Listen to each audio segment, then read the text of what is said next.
여러 해 전 우리 교회 한 권사님, 80대신 권사님이 저에게 불쑥 종이 카드 같은 걸 나눠주세요. 그래서 목사님 이거 하나 가지세요. 받아보니까 명함이었어요. 샬롬 성가대 소프라노 파트장 000 권사. 받아들고 살짝 헛웃음이 나왔어요. 아니 이분에게 무슨 명함이 필요해요? 예, 할머니 80 넘은 할머니라 손주들 보기에 바쁜데 근데 이 명함을 내민 권사님은 한편 좀 쑥스러워하시면서도 뭔가 자부심 같은 거 있잖아요. 그게 살짝 느껴지는 거예요.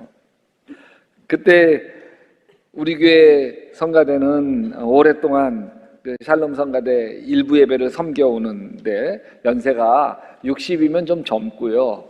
보통 70대 대부분이고 80대도 있는 성가대이었습니다. 이 명함이 어떻게 만들어졌을까 보니까 당시 샬롬 성가대 대장이었던 어느 장로님이 엉뚱한 일을 하셨어요. 이 샬롬 성가대 어르신들에게 일일이 다 명함을 만들어 주신 거예요. 한두 장 만들어 준 게 아니라 한 곽씩 몇백 장 만들어 주신 거죠. 뭐 샬롬 성가대 소프라노 파트장 김경애 권사 뭐 이렇게 만들어 주셨어요. 파트장도 아닌데 그냥 파트장 다 넣어서 만들어 주신 거죠. 이분들이 명함이 무슨 소용이 있겠어요. 근데 참 엉뚱한 거죠. 가만히 생각해 보니까 좀 감동적이에요. 이분들 평생 자기 이름 없이 살아온 분들이잖아요. 그냥 철수 엄마, 영희 할머니로 살아오신 분들이잖아요. 이분들에게 당당히 이름을 찾아준 거죠. 이 어르신들이 얼마나 신이 났는지 몰라요. 그냥 친할머니, 외할머니였는데 명함을 명절날 손주들에게 딱딱 나눠주면서 나도 내 이름 있다. 샬롬 성가대 소프라노 파트장 아무개 내 이름 있다. 당당하게 자신의 이름을 내미는 거예요. 샬롬 성가대 명함 사건은 평생 나를 감추고 나를 잃어버리고 사셨던 분들에게 나를 찾아준 위대한 사건이라고 여겨집니다. 이 세상에서 가장 중요한 사람이 누굴까요? 내 배우자가 중요할까요? 내 자식이 가장 중요한가요? 아니에요. 내가 중요해요. 내가. 자 보세요. 여러 명이 함께 찍은 사진이 나오면 가장 먼저 누구를 찾아요? 자기를 찾아요. 그 사진 잘 나왔나 못 나왔나 보면 뭐 배경도 좋고 다 잘 나왔는데 내가 눈 감았네. 그 사진은 뭐 버려야 될 사진이죠. 누구나 다 자기 자신이 소중해요. 그렇다고 누구나 다 자신이 정말 소중한 사람이라고 생각하느냐? 그게 아니에요. 오늘 말씀에서 한 남자가 다윗왕 앞으로 양다리를 절뚝절뚝거리면서 다가오더니 다윗왕 발 앞에 엎드려 엉엉 울면서 이렇게 말합니다. 이 종이 무엇이기에 왕께서 죽은 개 같은 나를 돌보시나이까. 죽은 개처럼 살아야 했던 비운의 남자가 한 고백이에요. 이 남자 이름이 뭐죠? 무비보셋입니다. 무비보셋은 사울 왕의 손자이자 요나단의 아들이었습니다. 장차 요나단이 왕이 된다면 그 뒤를 이어서 왕이 될 왕세 손이었습니다. 근데 운명은 무비보셋 편이 아니었습니다. 아버지 요나단과 할아버지 사울 왕이 블레셋과의 전투에서 함께 전사했습니다. 이 비극적인 소식이 왕궁에 전해지자 유모가 화들짝 놀라 어린 왕세손 무비보셋을 안고 달아납니다. 황급히 달아나다가 그만 유모는 이 아기를 떨어뜨리고 말았어요. 발을 헛디뎌서. 그 사이에 아이의 골반이 깨지고 말. 두 다리를 다 저는 장애인이 되고 말. 이 유모는 무비보셋의 신분을 숨기며 가난한 동네인 로드발이라고 하는 곳에서 뿌리를 내리며 살았습니다. 왕의 손자, 왕이 될 수 있는 왕세손이 비참하게 가난과 장애 속에서 살아야만 했습니다. 다윗이 사울의 뒤를 이어 왕이 된 후 수년이 흘렀어요. 다른 사람들의 기억 속에 사울왕과 요나단은 사라졌어요. 근데 어느 날 다윗이 문득 요나단이 그리운 거예요. 자신을 생명처럼 사랑해 주었던 요나단이 그리워서 부하에게 물었어요. 야, 사울의 집안 사람들 중에 살아남은 자가 좀 없냐? 근데 부하가 예, 있습니다. 요나단의 아들이 아직 살아 있습니다. 근데 다리를 좀 절고 있대네요. 그래? 요나단의 아들이 살아 있단 말이야? 야, 빨리 데리고 와라. 로드발 시골에서 자기 신분을 숨긴 채 살고 있던 무비보셋에게 다윗이 보낸 군사들이 찾아옵니다. 무비보셋이 얼마나 놀랬겠어. 올 때가 왔구나. 왕궁에 도착한 무비보셋은 두려움에 떨죠. 다윗이 유일한 왕손인 자기를 처치해서 마지막 후환을 없애려는 것이라고 생각했어. 하지만 다윗의 생각이 달랐어. 두려워하지 마라. 내 아버지 요나단에게 진 빚을 내가 갚고 싶구나. 과거 내 할아버지 사울왕의 땅을 너에게 다 돌려주겠다. 그리고 요나단의 아들은 내 아들과 진배가 없다. 오늘부터 내 아들처럼 내 식탁에 앉아서 나와 함께 식사하자. 무비보셋의 인생이 완전히 바뀌는 순간. 왜 무비보셋은 일찍이 다윗 왕에게 찾아가지 않았을까요? 자신의 아버지 요나단이 다윗을 생명처럼 사랑했고 둘 사이의 우정은 생명보다 귀하다는 걸 온 백성이 다 알고 있었어요. 무비보셋은 다윗을 찾아가서 자기 아버지와 맺은 언약을 지키라고 요구할 수도 있었을 거예요. 그렇게 하지 못한 건 다윗 때문이 아닙니다. 자기 자신 때문이죠. 다윗이 무비보셋에게 모든 걸 회복시키는 순간 무비보셋이 이렇게 말합니다. 이 종이 무엇이기에 왕께서 죽은 개 같은 나를 돌보시나이까. 무비보셋은 죽은 개처럼 사는 거죠. 왕세 소신인 걸 애써 외면했습니다. 나는 안 돼. 너무 일찍이도 자신을 포기해버리는 법을 배운 거죠. 우리가 무비보셋처럼 살고 있지 않습니까? 너무 일찌감치 자신을 포기하고 살고 있지 않습니까? 비록 다리를 절어도, 비록 촌구석 로드발에 살아도 그래도 나는 왕족이야. 죽을 때 죽더라도 그런 자존심을 가져야 하지 않나요? 왜 사람들은 자기를 사랑하지 못할까? 비교 때문이에요. 성적으로 비교당하고, 외모로 비교당하고, 능력으로 비교당하고, 부모 재력으로 비교당하고, 아파트 평수로 비교당하고, 형제들 간에도 비교당하면서 살아왔어요. 야, 이 녀석아, 넌 형 반만 닮아라. 넌 어디서 나온 자식인데 이렇게 애미 속만 썩이니? 하라는 공부는 안 하고. 비교당하면 자기 자신이 얼마나 초라해지는지 몰라요. 자신감이 없어지고 자신을 사랑하지 못하게 돼요. 난 안 돼. 되는 게 없어. 내 인생 늘 그렇지 뭐. 이 바보 같은 놈. 남이 나를 이렇게 비난하는 것이 아니에요. 비교당하면서 살아온 내가 나를 스스로 비난합니다. 우리는 이렇게 매일 자기 자신을 누군가와 비교하면서 괴로워합니다. 누구나 자신이 초라해지는 게 싫죠. 그러니까 다른 사람에게 인정을 받으려고 몸을 무림치립니다. 어릴 땐 부모님에게 인정받고 싶고, 학교에서는 선생님에게 인정받고 싶고, 커서는 친구들에게 인정받고 싶고, 이성에게 인정받고 싶습니다. 근데 여러분, 남에게 인정받으려고 살아가는 삶은 얼마나 힘겹고 불행한데, 다른 사람의 시선으로 나를 평가하는 사람은 행복할 수가 없어. 나는 다른 사람에게 인정받는 거 그 신경 안 써요. 그렇게 말할지 몰라요. 정말 그런가요? 지금 자기 얼굴이 마음에 드세요?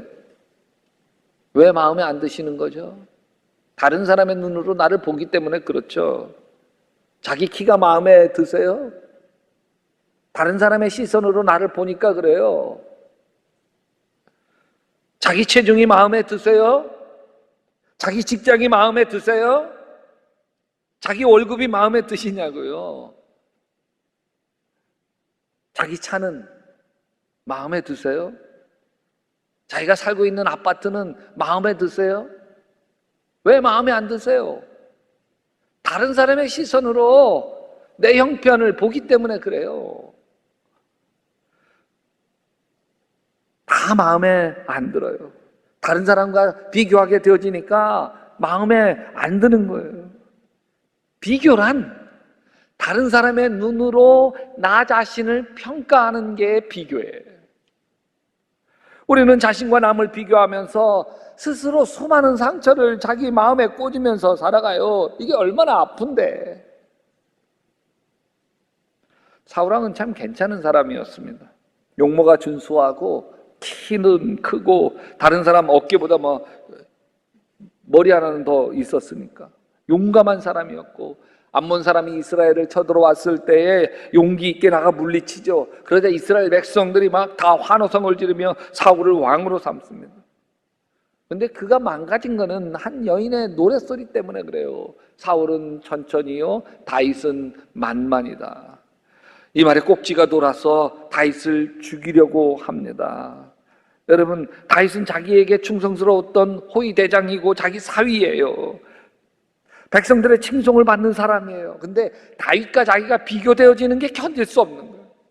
결국 이 비교하는 마음이 사울 왕을 파멸시켜버리죠. 사울은 다른 사람의 눈으로 자기 자신을 본 거예요. 다윗은 만만이요, 사울은 천천히다. 이 말은 사울 왕은 이렇게 들었을 거예요. 다윗은 대단하고 사울은 별 볼 일 없다. 그게 아니잖아요. 다윗은 다윗대로 훌륭하고 사울은 사울대로 훌륭해요. 왜? 최선을 다한 거죠. 다윗도 최선을 다했고 사울도 최선을 다한 거잖아요. 여러분, 비교하는 순간 사울은 자기 자신이 비참해집니다. 견딜 수가 없어. 비교하면 절대로 자기 자신을 사랑할 수가 없습니다. 동화책에 이런 얘기가 나와요. 엘리라고 하는 목수 아저씨가 나무로 사람을 만들어요.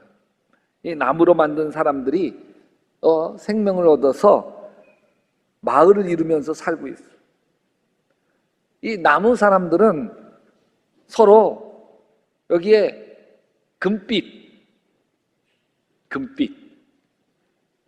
보이나요? 아, 예쁘다. 너 그렇게 근사해. 그럼 몸을 이 금빛을 비춰주는 거예요. 이게 더 몸에 예쁘고 사랑스럽다 비춰주는 거예요. 그러고 딱 붙으면 좋아서 이게 붙어 있어요. 그런데 진짜 이렇게 못생겼을까? 왜 이렇게 키가 작아? 그러면 이 잿빛을 점표를 붙여주는 거예요. 그럼 이게 덕지덕지 붙어 있는 거예요. 이 주인공 펜시넬로라고 하는 아이는 좀 키가 작고 못생겼어요.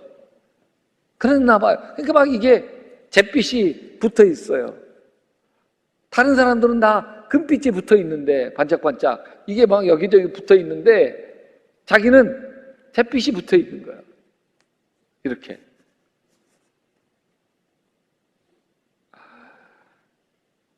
그래서 금빛이 붙어 있는 아이들하고 같이 어울리지 못하고 그냥 잿빛이 붙어 있는 사람들하고 아이들하고 어울리게 되죠. 왜? 그 속에 있으면 자기가 초라하지 않거든요. 처지가 비슷하니까. 근데 어느 날 여기 루시아라고 하는 소녀를 만났는데 이 소녀는 여기 금빛도 없고 여기 흑빛도 없는 거예요. 아무것도 없어. 사람들이 그 루시아에게는 안 붙여줬냐? 아니에요. 여기 루시아에게 와, 예쁘다, 사랑스럽다. 그래서 금빛을 딱 붙여줬는데 붙여줬던 금빛이 그냥 떨어져 버리고 말아요. 루시아 저거 교만 덩어리네. 그러면서 흑빛을 비춰줬는데 안 붙어있고 떨어지고 마는 거예요. 펜시넬로가 루시아한테 야, 이상하다, 너는 왜 아무것도 없니? 그랬더니 엘리 목수 아저씨한테 가봐, 우리 만드신 분이야, 가봐. 그래서 가서 펜시넬로가 물어요. 왜 루시아는 왜 이런 게 아무것도 없죠? 그럴 때 루시아는 다른 사람이 자기를 어떻게 보느냐에 흔들리지 않고 자기 자신이 자기를 어떻게 보느냐로 살아가기로 결정했기 때문에 그렇지. 얘야, 금빛이 몸에 붙어 있는 거는 그 다른 사람이 그렇게 붙여준 것을 자기가 그렇게 소중하게 생각하고 있기 때문에 그렇고, 잿빛이 이렇게 몸에 붙어 있는 것도 그걸 내가 그렇게 생각하고 있기 때문에 그래. 얘야, 너는 누가 뭐래도 괜찮고 아주 특별한 펜치넬로란다. 여러분, 이게 너는 특별한다라는 맥스 루카이도의 동화 이야기입니다. 사람들은 다 스스로 자기 자신을 사랑한다고 착각하고 살고 있습니다. 자기가 손해보지 않고 자기 것을 알뜰하게 챙기며 욕심 채워가는 것을 내가 나를 사랑하고 있다고 착각하는 거예요. 당자의 비유에 나오는 둘째 아들이 자기 재산 다 챙겨서 자기 멋대로 허랑방탕하게 살아가죠. 이게 자기를 사랑하는 것이라고 착각하고 있는 거예요. 여러분, 자기 자신을 사랑한다고 하는 것은 그렇게 얄팍한 게 아니에요. 자기 자신을 사랑한다고 하는 것은 내가 생각해도 내가 근사하게 되는 거예요. 자기를 사랑한다고 하는 것은 자기가 원하는 자기 자신이 되어 가는 거예요. 내 배우자에게 참 좋은 남편이 되어 가는 거고요, 좋은 아내가 되어 가는 거예요. 내 자식들에게 참 괜찮은 아빠, 엄마가 되어 가는 거예요. 교인들에게도 내가 참 괜찮은 그런 믿음의 한 식구가 되어 가는 거예요. 사도 바울이 이렇게 이야기해요. 이와 같이 남편들도 자기 아내 사랑하기를 자기 자신과 같이 알지니 자기 아내를 사랑하는 자가 자기를 사랑하는 것이니라. 나는 이걸 이렇게도, 아내들도 자기 남편 사랑하기를 자기 자신과 같이 알지니 자기 남편을 사랑하는 게 자기를 사랑하는 것이라. 이것을 또 이렇게도 교인들에게도 이와 같이 교인들도 자기 속히 식구 사랑하기를, 선교의 식구 사랑하기를 자기 자신과 같이 알지니 자기 선교의 식구, 속히 식구를 사랑하는 자는 자기 자신을 사랑하는 것이라. 여러분, 아내를 내 기분 내키는 대로 종부리듯 하는 것은 자기를 사랑하는 게 아니에요. 그것은 아내에게 군림하고 싶어 하는 자기 탐욕을 사랑하는 거죠. 아내로부터 난 다시 태어나도 당신을 내 배우자로 맞이하고 싶어, 난 당신하고 살아서 너무 좋아, 그 이야기를 듣게 되는 것이 자기 자신을 사랑하는 거예요. 여러분, 내가 내 마음에 드시나요? 여러분 자신을 조용히 들여다보세요. 내가 낯설지 않나요? 나는 좋은 남편, 아내가 되고 싶었는데 어느새 내 배우자를 슬프게 하고 있지 않나요?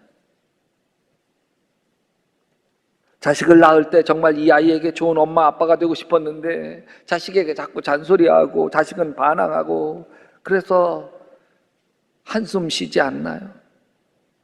내가 되고 싶었던 나는 어디로 가고 어떻게 하다 보니까 내가 봐도 한심한 내가 되어 있지 않나요? 내가 누구지? 나는 누군가? 이런 내가 정말 싫다. 쉽지 않으세요? 자, 여러분을 진단해 보세요. 매사 인생이 귀찮다, 자꾸 짜증만 난다, 언뜻 후회스러운 일이 떠오른다, 불끈불끈 화가 난다, 내가 왜 이랬지, 일을 저지르고 후회한다, 미운 사람도 많고 섭섭한 일도 많다. 내 인생 재수 없다가 아니에요. 내 운명 비극적이지 아니에요. 내가 나를 너무 소홀하게 했기 때문에, 내가 나에게 너그럽지 못했기 때문이에요. 내가 나를 있는 모습 그대로 사랑하지 못했기 때문이에요. 내 인생이 외로운 이유는 다른 사람이 나를 사랑하지 않기 때문이 아니에요. 내 배우자가 나를 사랑하지 않기 때문도 아니고, 내가 나를 사랑하지 못하기 때문이죠. 내가 나를 사랑할 수 없으면 다른 사람도 나를 사랑할 수 없어요. 저랑 한 건물에 새댁이 이사를 왔어요. 근데 새댁을 보니까 몸이 왜소하고 얼굴은 죽은 깨가 가득하고 웃을 때 보니까 덧니가 이렇게 뻐드렁니가 나와 있고, 근데 다리는 소아마비라 절어요. 목발을 짚고 다녀야 돼. 새댁이. 그래서 장애우끼리 결혼했겠구나, 그런 생각이 들었어요. 그런데 신랑을 보니까 야, 송중기처럼 생겼어요. 키는 저보다 이만큼 더 크고, 직업도 컴퓨터 회사에 다니면서 아주 돈도 잘 버는 괜찮은 남자예요. 그 마음에 저 남자가 뭐가 아쉬워서 저렇게 장애와 뭐 외모를 가지고 있는 분하고 결혼했을까, 뭐 그런 생각이 들었어요. 그러다가 한 6개월, 1년쯤이 지났는데